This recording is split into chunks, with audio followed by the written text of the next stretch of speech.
Mais qui est Mathias Kelmose, le coureur qui a battu Pogacar et Evenepoel sur l'Amstel Gold Race? Si vous suivez le cyclisme de manière assidue depuis environ 3 ans, vous avez sans doute entendu parler de Skelmose, le coureur de la Lidl Trek.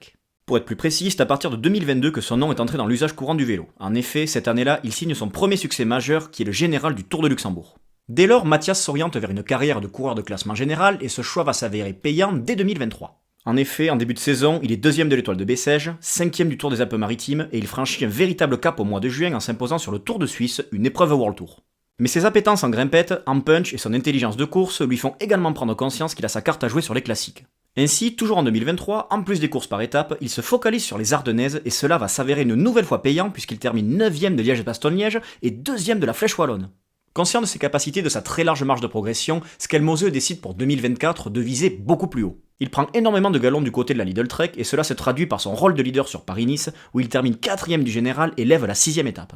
En fin d'année, il prend carrément les clés du camion puisqu'il est le leader de l'équipe sur la Vuelta où il termine 5ème du général et maillot blanc de meilleur jeune. Avec de telles performances, Skelmose était jusqu'à aujourd'hui considéré comme un grand outsider, mais jamais un des favoris. Il lui manquait forcément cette grande victoire pour le faire passer dans la case juste au-dessus.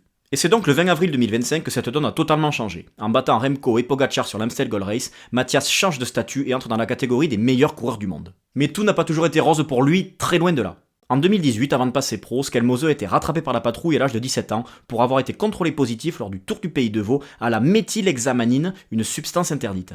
À ce moment-là, il a été contraint à 10 mois de suspension.